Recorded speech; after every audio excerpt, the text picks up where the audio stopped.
एक लोकप्रतिनिधी म्हणून जेव्हा ते असे कृत्य करतात तेव्हा खूप लाजिरवाणी गोष्ट आहे ही, की ते एक महिलेला मारहाण करतात.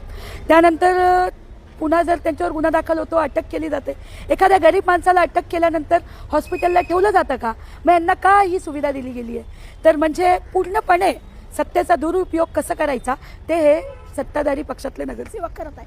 मला तर येणाऱ्या महासभेत येण्याची भीती वाटते की बापरे कसं जायचं, की अशा प्रकारची लोक आमच्या सभागृहात आहेत की जे महिलेला मारहाण करतात.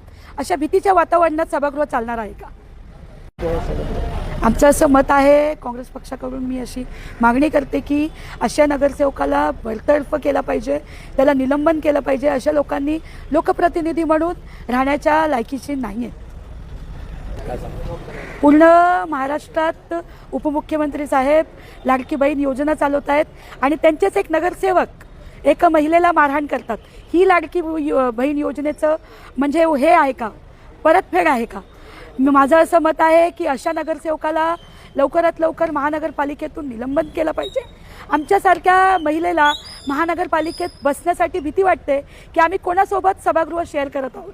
जे असे लोक आहेत जे एक महिलेला मारहाण करतात, अश्लील शिवे म्हणजे त्यांच्यासाठी फूल टाकण्यासारखे आहेत. त्यांचं आणि म्हणजे त्यांची प्रतिमाच अशी आहे त्या लोकप्रतिनिधीची की ते जिथेही जातात तिथे मारहाणच करतात. पण अशी लोक लोकप्रतिनिधी बोलून घेण्याच्या लायकीचे आहेत का? खूप म्हणजे भीतीचं वातावरण आहे महिला नगरसेविकांमध्ये की अशा माणसासोबत आम्हाला सभागृह शेअर करावा लागणार आहे जो एका महिलेवर हात उचलण्याचा म्हणजे उचलण्याची डेअरिंग करतो. ही खूप लाजिरवाणी गोष्ट आहे. एक लोकप्रतिनिधी म्हणून त्यांनी असं करायला नको होतं. ही आमच्या सर्व म्हणजे सभागृहासाठी लाजिरवाणी गोष्ट आहे.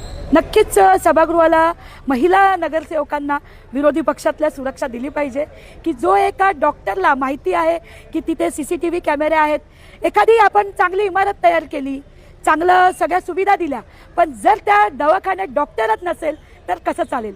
म्हणून डॉक्टरांची भूमिका ही खूप महत्त्वाची आहे. ठीक आहे, कुठेतरी डॉक्टर चुकत असतील, मी म्हणत नाही सगळे डॉक्टर चांगले आहेत, पण जर खरंच त्या बाळाला नाग असेल आणि त्याच्या मृत्यूला जबाबदार हेच प्रतिनिधी गेले असते आणि डॉक्टरांना पुन्हा याच प्रकारे केलं असतं. पण नको, एखाद्या महिलेला, आम्ही महिलेच्या बाजूनी बोलत आहे, महिला लोकप्रतिनिधी म्हणून खूप लाजिरवाणी